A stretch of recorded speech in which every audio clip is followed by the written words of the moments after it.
Queridos hermanos, ¿cómo les va? ¿Cómo están ustedes?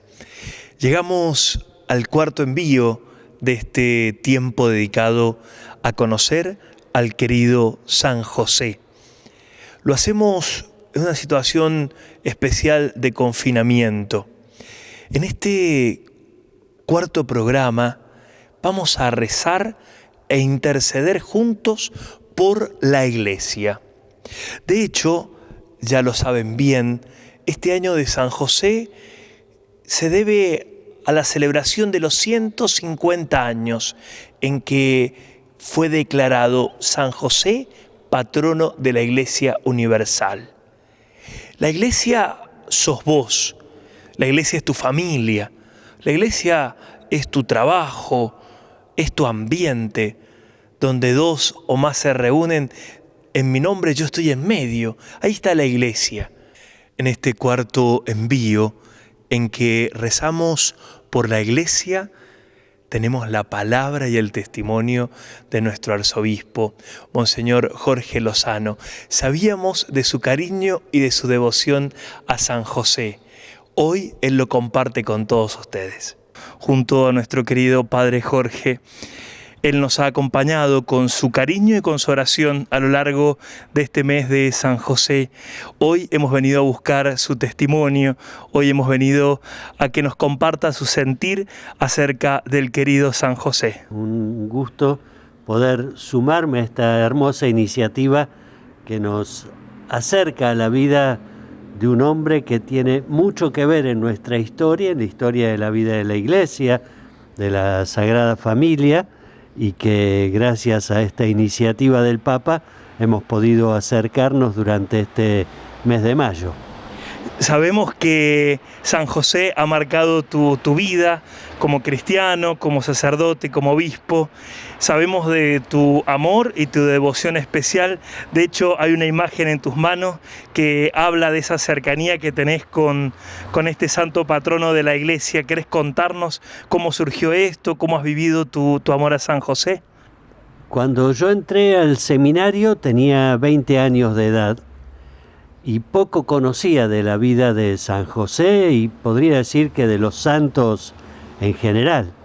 Y en ese tiempo el instituto donde se hacía el año introductorio tenía a San José como patrono. Así que fue entrar al seminario en el mes de marzo, los primeros días, y ya empezar a prepararnos en la novena el 19 de marzo de ese primer año que yo estaba en el seminario. Y esa novena a mí me marcó mucho porque me acercó a distintas facetas de la vida de San José en el Evangelio, en la tradición de los padres de la Iglesia, en los santos, y ahí fue como el inicio de este cariño por San José que después se fue dando a lo largo de la vida siendo sacerdote, obispo, estando en vínculo también con comunidades que tienen a San José o la Virgen María como patronos. ¿En qué nos puede ayudar, en qué nos puede aportar en este siglo XXI, en medio de esta pandemia, San José a ir adelante en el camino que Dios nos va invitando, nos va trazando? Pienso en dos dimensiones en esto que me preguntas. Por un lado, confiar en Él, porque así como Él cuidó de María, de Jesús niño, cuida también de nosotros. Yo pienso esto, así como cuidó del niño Jesús, cuida también de todo el cuerpo de Cristo que somos nosotros ahora en este tiempo. Y tomo una de las expresiones que a mí particularmente me han servido para rezar en este tiempo, de la carta del Papa Francisco, el Padre en la valentía creativa. Vivimos tiempos justamente muy complicados en la vida de la humanidad, también en nuestra provincia, en nuestro país, en los cuales necesitamos afrontar los problemas desde esa dimensión, con una valentía que nos mueva desde la audacia, sin andar midiendo en el corto plazo, sino en la entrega total de la vida y con creatividad, para ver de qué manera podemos acercarnos a los demás y hacer que el consuelo de Dios llegue a los demás. Hay más de 300 personas que se están preparando para consagrar su vida a San José. Muchos todavía se preguntan, ¿qué significa que voy a consagrar mi vida a San José? Yo entiendo que quieren decir a qué me estoy comprometiendo. ¿Quisieras ayudarnos en esto? El compromiso de consagrar la vida a San José tiene que ver con el corto plazo y el largo plazo. En el largo plazo, saber rezar, contemplar en San José aquellas cosas que necesitamos para nuestra vida en la fe. Y en el corto plazo, proponernos algo bien concreto. Yo te propongo algo, tal vez vos con tu creatividad puedas proponerte algo distinto, pero de aquí al 8 de diciembre, día en que concluye este año dedicado a San José, al cual nos convocó el Papa Francisco, los miércoles los dedicamos de una manera particular a nuestra devoción y cariño a San José. Bueno, te propongo que de aquí al 8 de diciembre, cada miércoles hagas una oración particular a San José, pidiéndole por esta situación tan grave que estamos atravesando como humanidad, especialmente por los que más sufren, por los enfermos, por los que están viviendo la angustia de la pérdida de algún familiar. Tal vez a vos mismo te ha rozado de cerca la enfermedad o la muerte. Entonces te pido eso, cada miércoles, si querés más, pero cada miércoles comprometete a hacer una oración particular a San José. Padre Jorge, ¿por qué está durmiendo el San José que tenés en tus manos? Porque él fue un hombre que también experimentó el cansancio y que, si bien estuvo, como decimos nosotros, siempre al pie del cañón, necesitó también reposar. Esta imagen del San José dormido yo la tengo sobre mi escritorio, y cuando a veces se me hace tarde a la noche y no puedo terminar con la cantidad de cosas que me quedan, hago como me enseñó el cardenal Bergoglio. Él también tenía una imagencita así en su escritorio. Anoto en un papelito las intenciones o las cosas que me quedan pendientes y las pongo bajo esta imagen de San José para confiar a él lo que durante esta jornada yo no pude hacer. Y además a mí me hace pensar esta imagen en dos cosas, ¿no? En cómo cuida San José nuestros sueños en dos sentidos. Por un lado, vieron que nosotros a veces uno dice, tengo el sueño liviano, tengo el sueño pesado. Bueno, le pido a San José que cuide mi sueño para que pueda dormir en paz, así como él cuidó el sueño del niño Jesús, ¿no? Que lo cuidó para que el niño y la Virgen pudieran dormir tranquilos, serenos. Así que le pido a él que me deje y me acompañe para dormir en paz. Pero además le pido a San José que cuide mis sueños en el otro sentido, en el sentido de los anhelos más profundos. José fue un soñador y un hombre que escuchó la voz de Dios en sueños. Y en estos sueños que tenemos de anhelos profundos, de libertad, de amor, de justicia, de fraternidad universal, en esos sueños obra el Espíritu Santo. Y yo le pido a San José que a todos nosotros, a vos, a mí, nos cuide esos sueños, para que no dejemos que la amargura o el desaliento nos ganen el corazón y tengamos una vida chata y conformista. Hay una antigua oración que expresa: nadie que se haya acercado a pedirte algo a vos se ha sentido defraudado. Y es de verdad así. Por eso yo te aliento si hiciste este camino de cada semana o si esta es la primera vez que te encontrás con esta propuesta espiritual, te aliento a abrir el corazón a San José. En él vas a encontrar estas cualidades tan fuertes y tan lindas para poder estar cerca de la Virgen María, de San José y en el servicio permanente a los hermanos, descentrándote de tus propias preocupaciones, egoísmos y poniendo la mirada en los demás, como hizo San José, que de esa manera puedas alcanzar la bendición de Dios.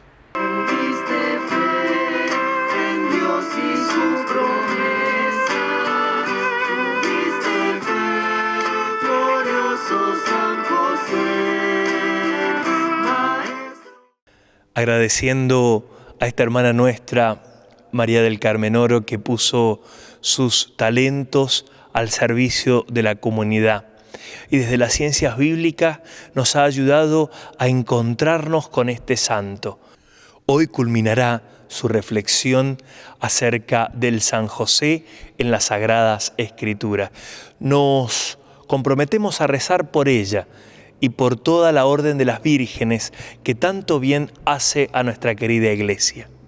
Continuamos en este último encuentro contemplando ahora la figura de José en el Evangelio de Lucas. Habíamos iniciado en el primer encuentro diciendo que Jesús era un hombre en relación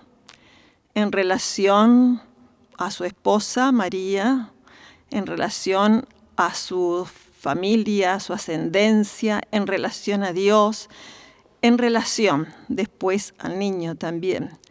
Y acá en el Evangelio de Lucas esto aparece con mucha mayor claridad y de una manera realmente hermosa. En el relato de la infancia de Lucas, en el capítulo 2 sobre todo, aparece siempre José unido a María y al niño.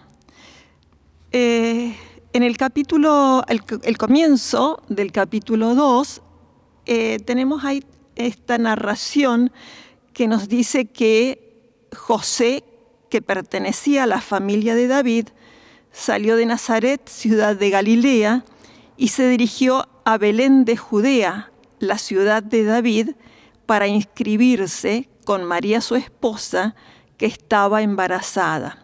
Se trataba del censo que había mandado el emperador. María ya estaba con un embarazo avanzado. Ella no hubiese tenido necesidad de viajar porque en el censo se inscribían los varones e inscribía su familia. Pero ellos sabían que debían cumplirse las promesas y el niño debía nacer ahí en donde era la familia de David, en Belén. Entonces María acompaña a José en este viaje difícil, un viaje por terrenos montañosos, con grandes dificultades,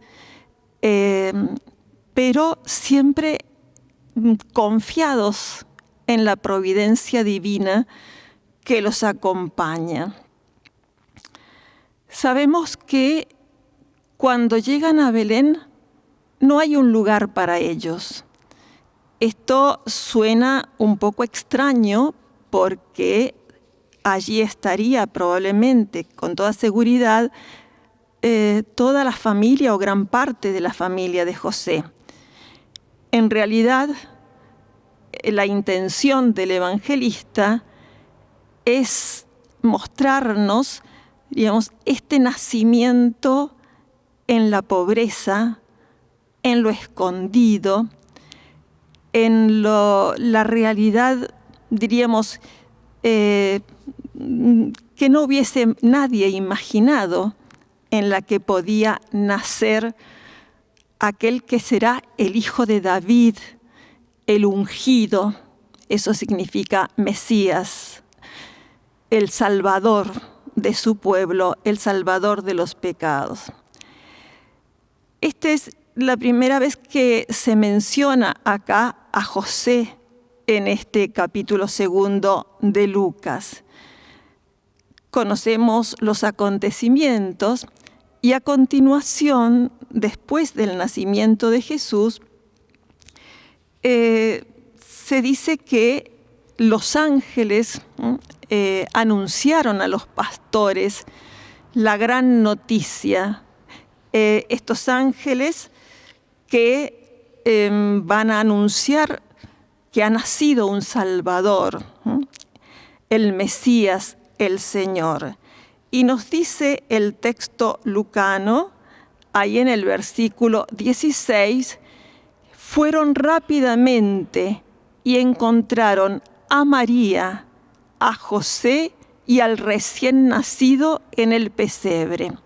Es una característica del Evangelio de Lucas que José no aparece solo, aparece siempre con María. Encontraron a María, a José y al recién nacido. Después, más adelante, en el versículo 22 del mismo capítulo, nos cuenta Lucas que cuando llegó el día fijado por la ley de Moisés, llevaron al niño a Jerusalén. Llevaron en plural, es decir, José y María llevaron al niño para presentarlo al Señor.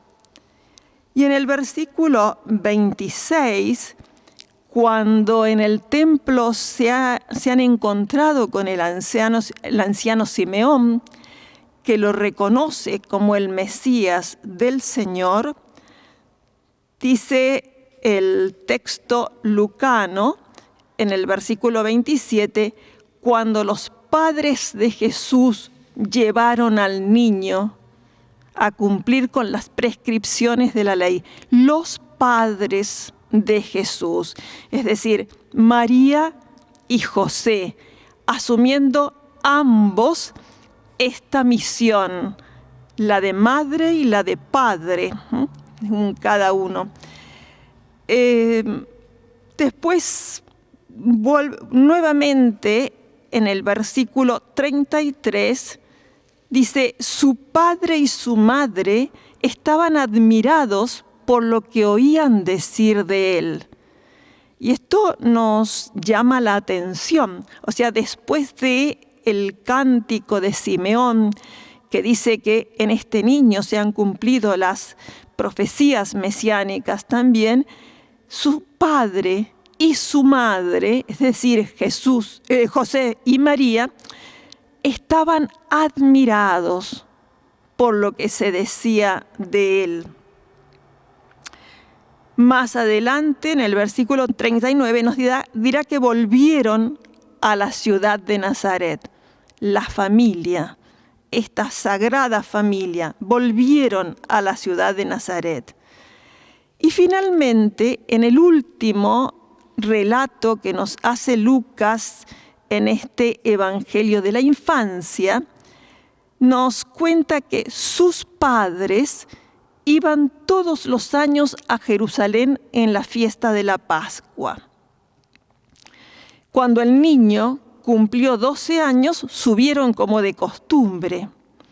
Y acabada la fiesta, María y José regresaron, pero Jesús permaneció en Jerusalén. Conocemos bien este pasaje donde Jesús, sin conocimiento de sus padres, permanece en Jerusalén y después, cuando sus padres perciben su ausencia, vuelven a buscarlo y nos dice en el versículo 48, después de encontrarlo respondiendo, haciendo preguntas a los doctores de la ley y respondiendo con gran sabiduría, dice que al verlo sus padres quedaron maravillados. Es decir, no solamente siempre aparecen juntos los padres, José y María, sino que además nos llama la atención esta admiración, esta maravilla de lo que ven o de lo que escuchan. Cuando María le dice a su hijo Jesús: Hijo mío, ¿por qué nos has hecho esto? Piensa que tu padre y yo te buscábamos angustiados. Jesús tuvo una respuesta que a nosotros nos suena extraña, y también dejó admirados y extrañados a José y a María. Jesús les respondió: ¿por qué me buscaban? ¿No sabían que yo debo ocuparme de los asuntos de mi Padre? Dice el Evangelio: ellos no entendieron lo que les decía. Él regresó con sus padres a Nazaret y vivió sujeto a ellos. Es necesario primero reflexionar sobre esta realidad. ¿Por qué se maravillaban sus padres? ¿Por qué dice acá el evangelista que ellos no comprendieron esta respuesta de Jesús? Tanto María como José saben que este niño viene de Dios, pero la identidad verdadera de este niño la tendrán que ir descubriendo poco a poco a medida que Jesús crecía. Nos dice en el versículo 40, el niño iba creciendo y se fortalecía, lleno de sabiduría, y la gracia de Dios estaba con él. Sabían que este niño era el descendiente, el ungido, el Mesías prometido. Pero tendrán que ir descubriendo cuál es su identidad, decíamos recién, su identidad verdadera, esta realidad de ser el Hijo de Dios Padre, el unigénito, aquel al cual se refiere el Evangelio de Juan diciendo el Verbo, que existía desde el principio y que se hizo carne. Esto José y María, en ese camino de peregrinación en la fe que tienen que vivir, van a ir descubriéndolo de a poco. Jesús tomó verdaderamente naturaleza humana en todo el sentido de la palabra. No jugaba a ser hombre, era verdaderamente hombre. Y se comportaba como un niño, necesitaba de sus padres, de su protección, de su afecto, como cualquier niño. Aprendía como todo niño. Y ahora, en este episodio, a los 12 años, va a revelar él mismo algo que él ha ido descubriendo también poco a poco. Jesús reconoce en José y María a sus padres terrenales. Sin embargo, acá habla de otro padre, padre con mayúscula. ¿Acaso no sabían que debo ocuparme de los asuntos de mi padre? Y ese padre no era José. Ese padre era Dios, creador. La acotación que hace Lucas diciendo ellos no comprendieron lo que les decía, nos hace ver que justamente ellos desde ahora en adelante tendrán que ir caminando, ya lo venían haciendo, pero tendrán que ir haciendo un camino que yo llamaría de discipulado de su hijo. Hasta ahora ellos han sido los que guiaban, educaban, enseñaron a rezar, enseñaron a trabajar, enseñaron todo a Jesús. Pero ahora llega el momento cuando Jesús ya se está aproximando a la mayoría de edad en Israel.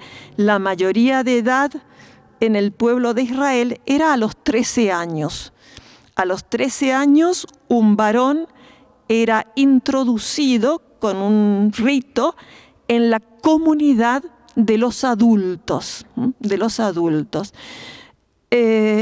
Jesús ya se aproxima a su mayoría de edad, la edad en la cual ya incluso podían desposarse, y ahora la realidad cambia.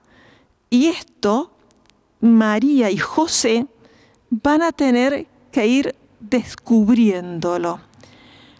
Ahora, a pesar de que, como nos dice Lucas, vivió sujeto a ellos, sin embargo, ahora serán ellos los que tengan que ir escuchando a Jesús y aprendiendo de Él quién es y cómo se desarrollará su vida, su misión, su mesianismo. Es curioso que este es el último pasaje bíblico en el cual aparece la figura de José. María aparecerá muchas otras veces y hasta el final, incluso después ya de la resurrección de Jesús en Pentecostés. Sin embargo, ya no aparecerá más la figura de José. No sabemos cuántos años más estuvo con ellos, no sabemos cuándo murió. José va a permanecer como en la sombra a partir de ahora, porque no es él el protagonista. Él cede su protagonismo a Dios, que se manifiesta y que se manifiesta en este niño ya casi adulto que llama a Dios mi Padre. José es el hombre del silencio en el Evangelio. Hemos contemplado también en Mateo, y acá mismo no encontramos ninguna palabra de José. Es el hombre del silencio. Pero, ¿por qué es el hombre del silencio? ¿Porque no tiene nada que decir? ¿Porque es tímido, de pocas palabras? No. Es el hombre del silencio porque es el hombre contemplativo. Decíamos, aquel que tiene el oído abierto a Dios, el justo, el que es obediente a la voluntad de Dios y se entrega completamente. José es el hombre del silencio porque solo en el silencio se puede entrar en comunión con el misterio de Dios. En el silencio, José irá descubriendo al unísono, unidos con María, el misterio que se desarrolla en este niño, el Emmanuel, el Dios con nosotros, que está en ellos, con ellos, en familia. Serán en el silencio el signo visible de la íntima comunión trinitaria.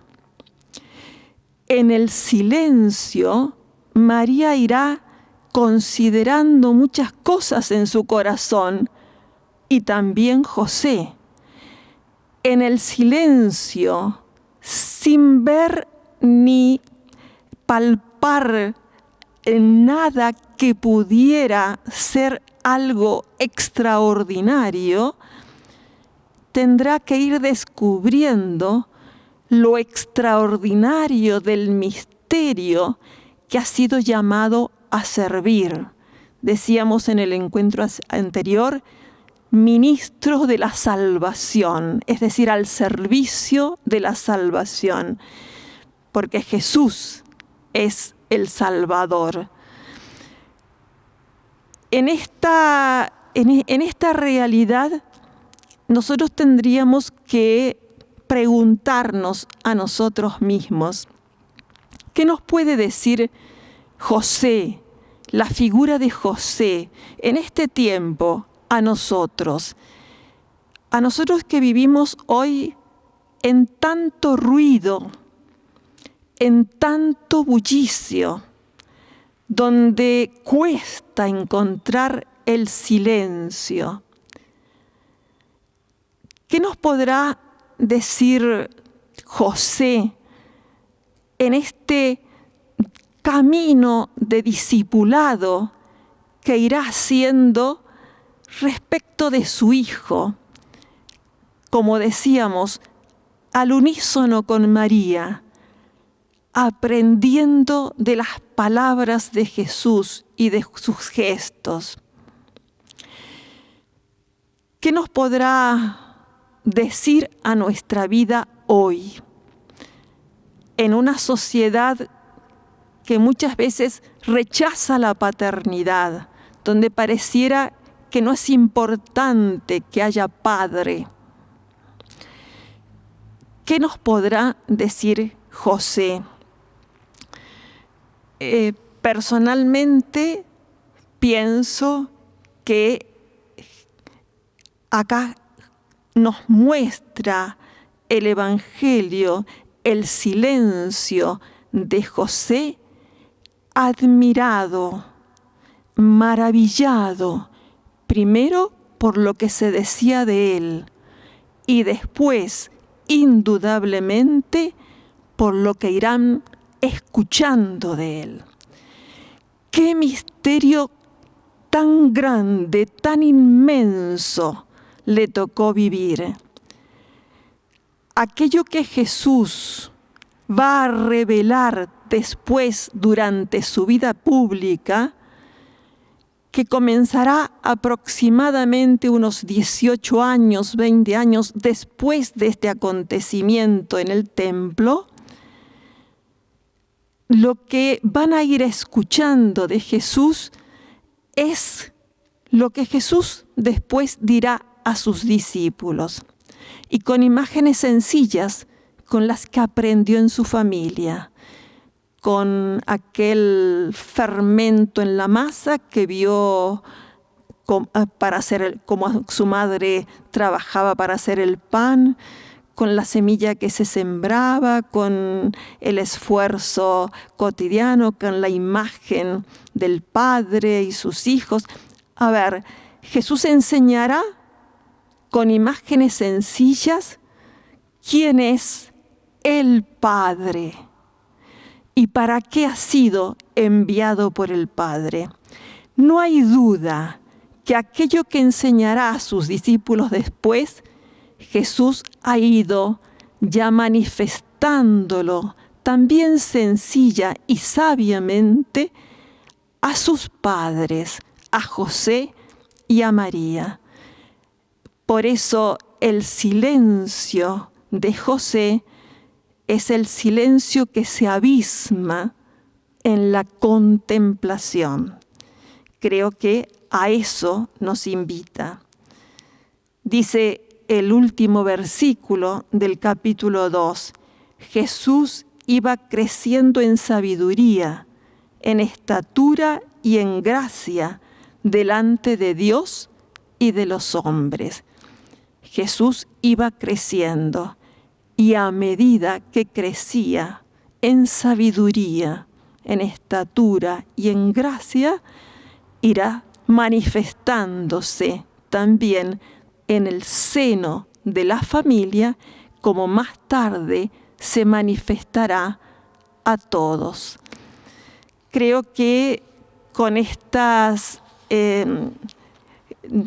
reflexiones tenemos mucha materia para meditar y para poder descubrir en José, el hombre en familia, lo que deben ser las familias que acogen a Jesús y que quieren vivir como esta sagrada familia, como signo e imagen de la familia trinitaria. Les agradezco a todos los que han compartido este ciclo de preparación a la consagración a San José, que próximamente haremos, y espero que podamos también contar con algunos otros encuentros para reflexionar otros aspectos tan ricos que nos presenta siempre la palabra de Dios. Que todos puedan tener la bendición de Dios a través de San José también en esta próxima consagración. Muchas gracias, María del Carmen, por toda la sabiduría puesta en estos programas. Ahora escucharemos a nuestro querido Padre Obispo, Monseñor Carlos María Domínguez, al que también agradecemos desde ya todo ese esfuerzo que ha puesto en compartirnos las reflexiones desde la carta del Papa Patris Corde. En este último encuentro de San José vamos a reflexionar sobre el último capítulo, el punto 7 de la carta con corazón de Padre, en la que lleva por título Padre en la sombra. El Papa se inspiró en un escrito, en un libro de un escritor polaco, Jan Dobrachewski, que habla de San José, una novela sobre la vida de San José, que se titula La sombra del Padre. Este apelativo de La sombra del Padre ya fue inventado, podríamos decir así, o acuñado, por un francés en 1680, Louis François d'Argentan, que fue aquel que comenzó a llamar a José como la sombra del Padre del Celestial. El Papa, cuando nos dice que San José es sombra del Padre Celestial, nos pone prácticamente 3 verbos o 3 acciones que realiza San José en cuanto sombra del Padre de los cielos. Auxilia al niño Jesús, protege al niño Jesús y no se aparta jamás de su lado para seguir sus pasos.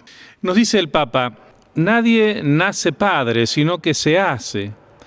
Y no se hace solo por traer un hijo al mundo, sino por hacerse cargo de él responsablemente. Todas las veces que alguien asume la responsabilidad de la vida de otro, en cierto sentido, ejercita la paternidad respecto a él. Hay un versículo de la palabra de Dios que quiero compartir con ustedes, que es en la carta a los Efesios, en el capítulo 3, versículos 14 y 15, donde Pablo le dice a los Efesios, «Doblo mis rodillas ante el Padre, de quien toma nombre toda paternidad o familia en el cielo y en la tierra». Fíjense entonces que como lo humano sirve de símbolo para lo divino y lo divino sirve de modelo para lo humano. Por eso, todo lo que Jesús veía en José, todo el ejercicio de la paternidad de José con respecto a Jesús, siempre para él fue un reflejo, una sombra, digámoslo en el lenguaje de la carta con corazón de Padre, del Padre de los cielos.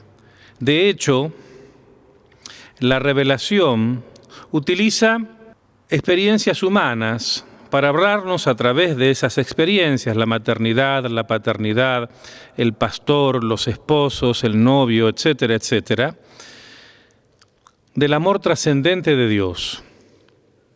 Pero luego, nos presenta constantemente a Dios como modelo de esos amores: la paternidad, la maternidad, los esposos, los novios, el pastor.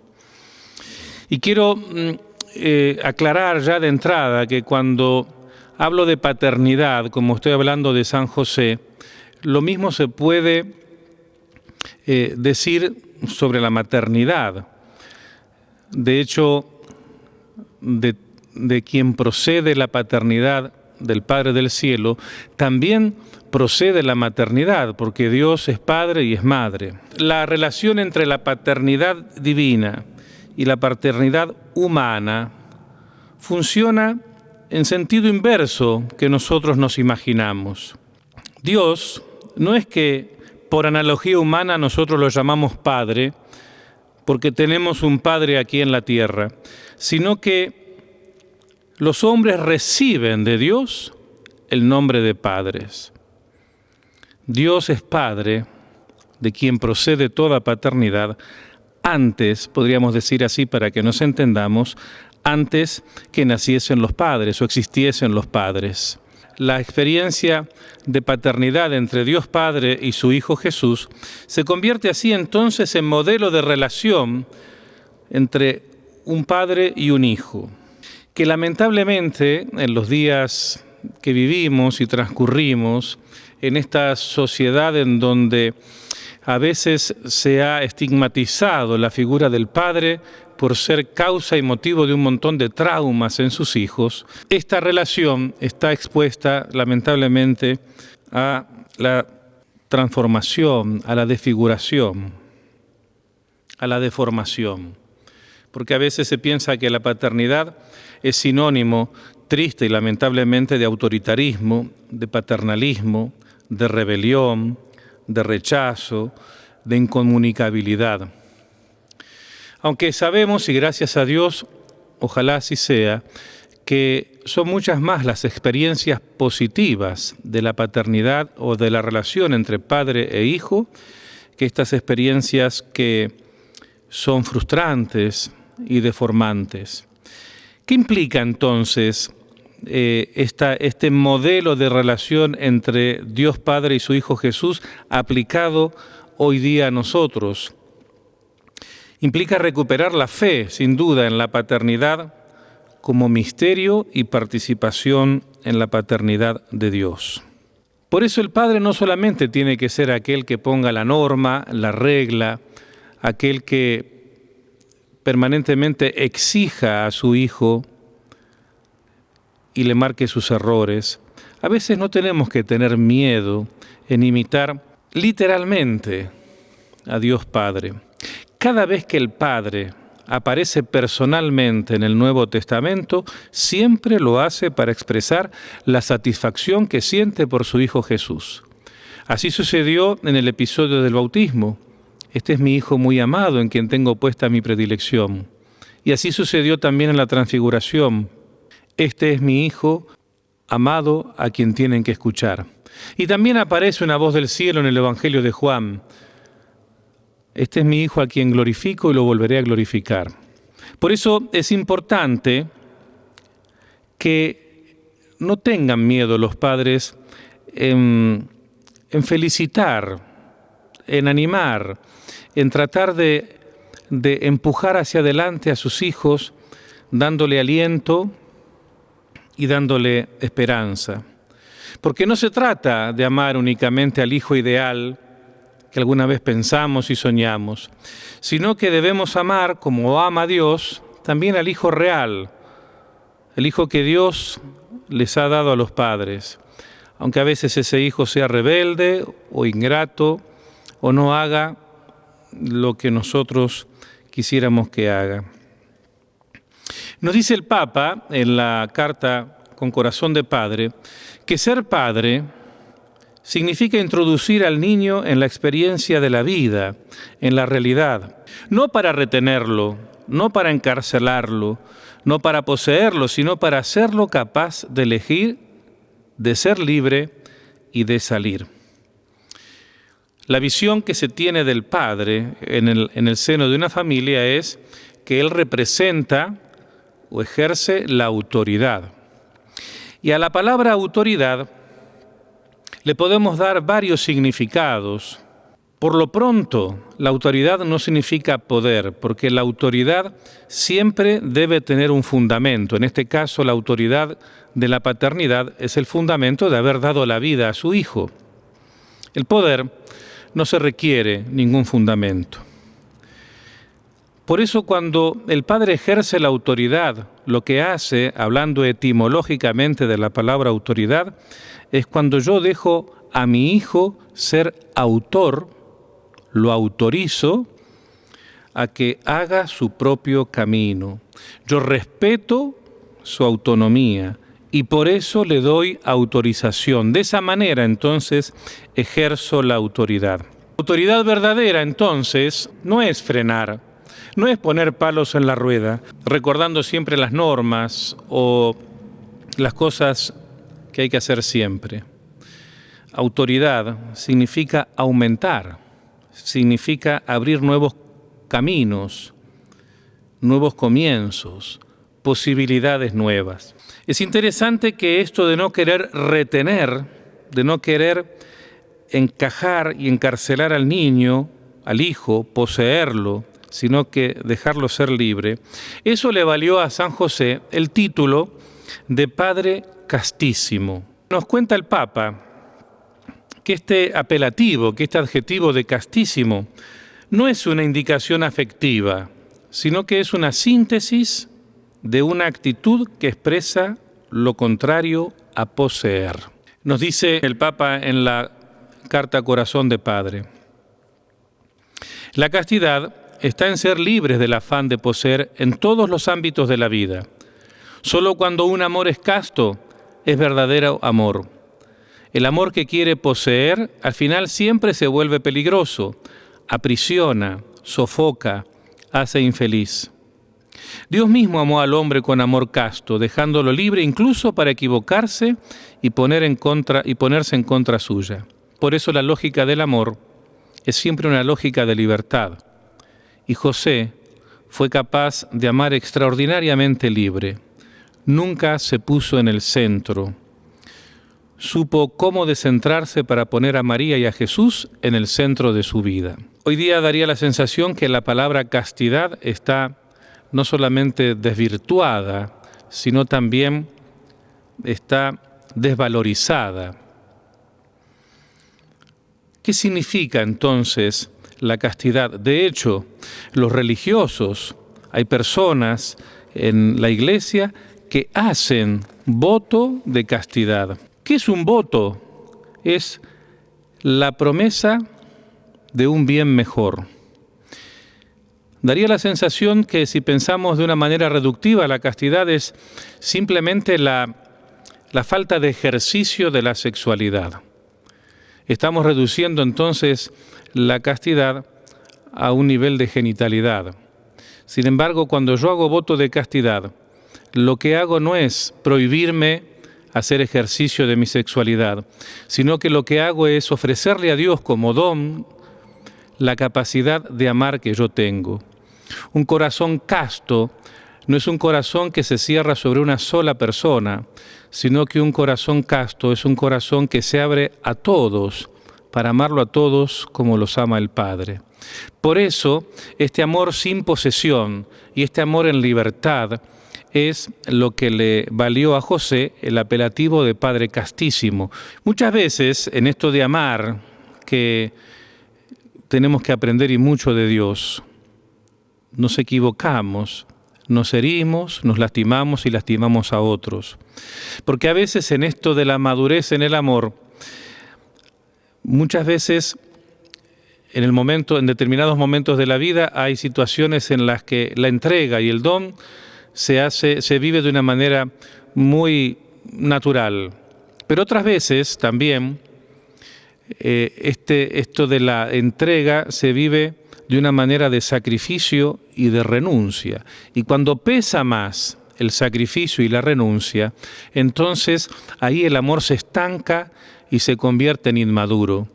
Solo desde el aspecto de la entrega y del don, el amor se llega a ser maduro, se llega a la madurez del amor. Muchas veces se achaca a los padres que ellos transfieren en sus hijos sus propias frustraciones, sus anhelos. A veces quieren tapar sus vacíos con la vida y la presencia de su propio hijo.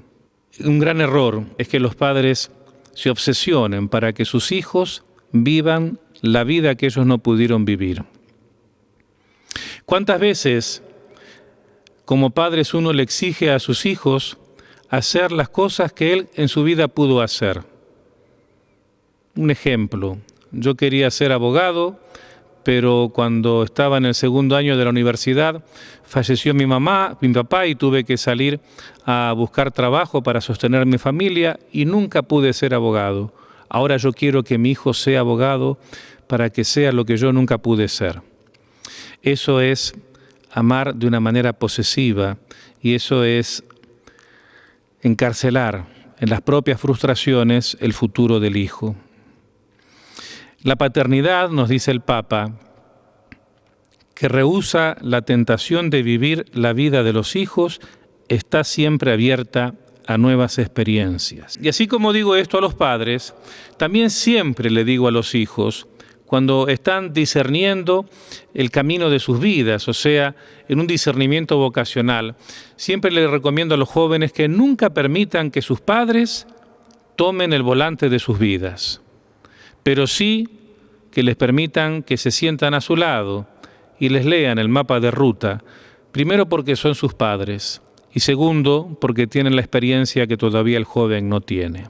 Se vive entonces plenamente la paternidad cuando el hijo se vuelve autónomo y camina solo por los senderos de la vida. Y el Papa usa una expresión que la pone entre comillas, pero que es fuerte.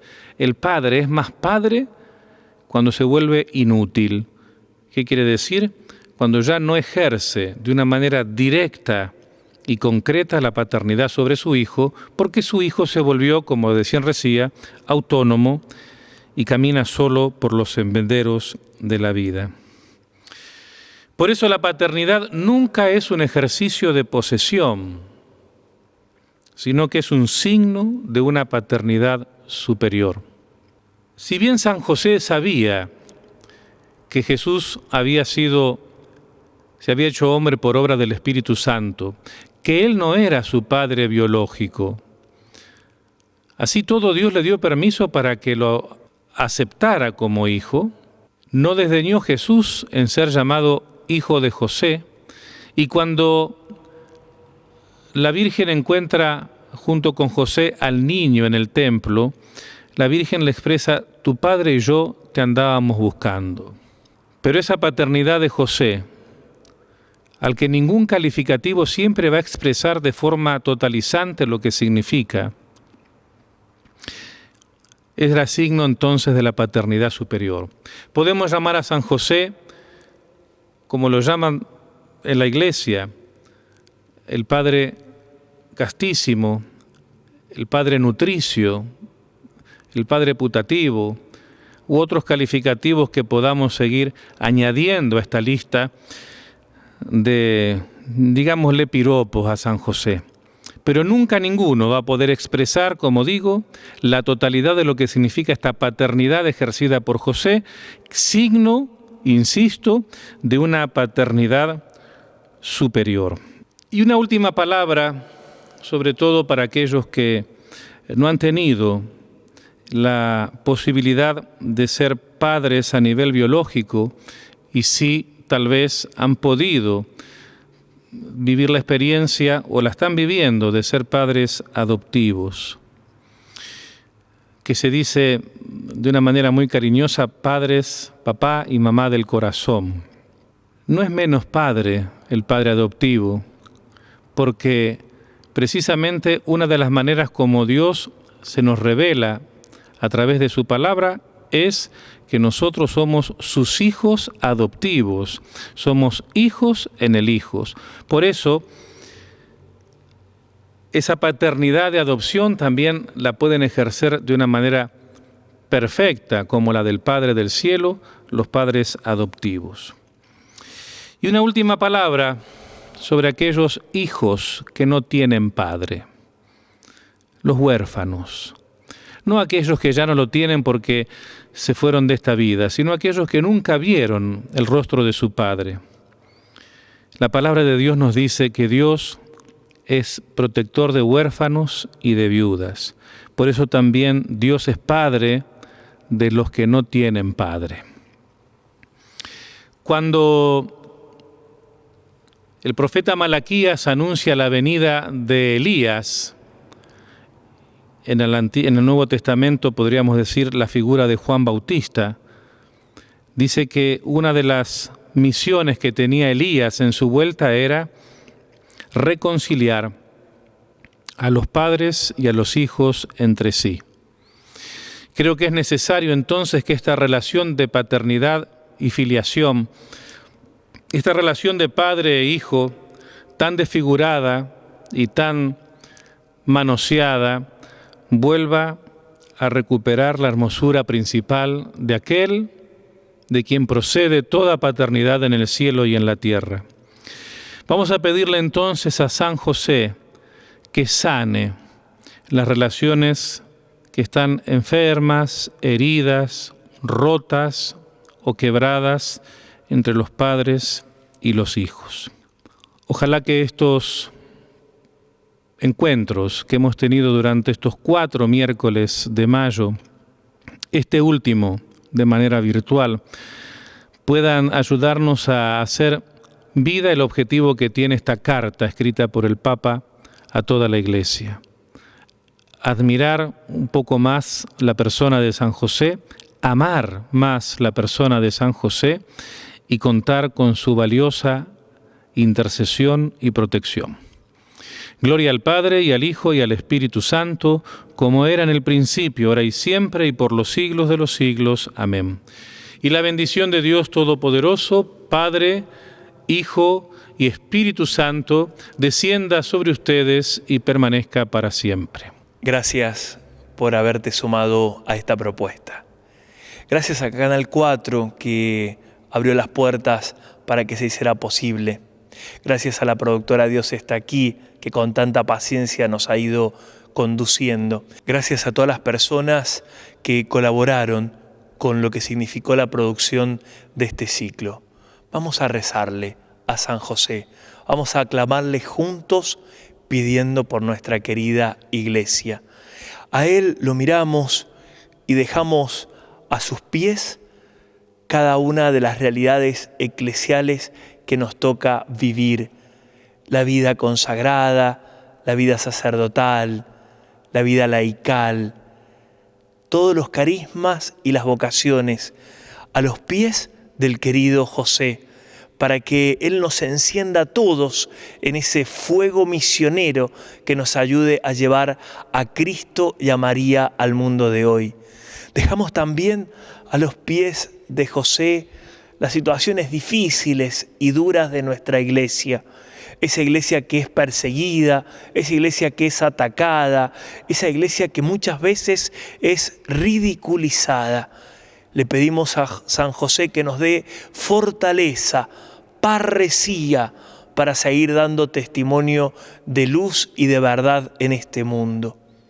Dejamos a los pies de San José como Padre también los pecados de la iglesia, las heridas de la iglesia, las veces en que no sabemos ser iglesia, las veces en que hemos escandalizado a los más pequeños, que no hemos sido testimonios convencidos y convincentes del Evangelio de Cristo.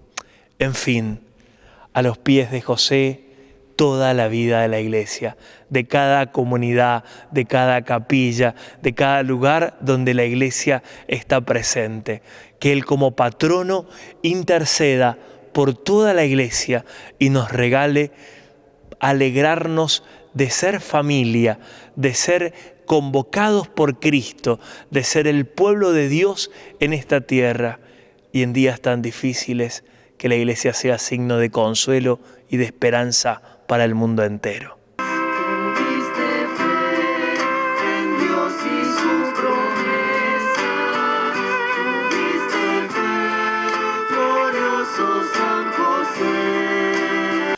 Uno propone y Dios dispone, dice el refrán popular.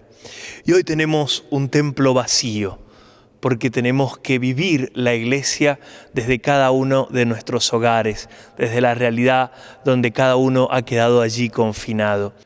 Pero eso no será un impedimento para que hoy tu corazón sea todo del querido San José.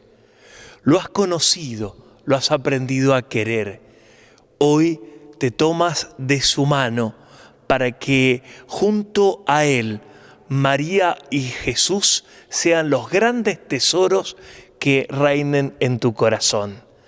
Vamos a vivir en un momento más de la mano de Monseñor Carlos María en la celebración de la Santa Misa, la consagración a San José. Dispone tu corazón. Desde el dolor, hoy es día de fiesta, porque el cielo se toca con la tierra. Y en esta consagración, Él se compromete como patrono de la iglesia, como patrono de la familia, como patrono del trabajo, como patrono de la salud, como patrono de tu corazón, a caminar con vos el resto de tu vida.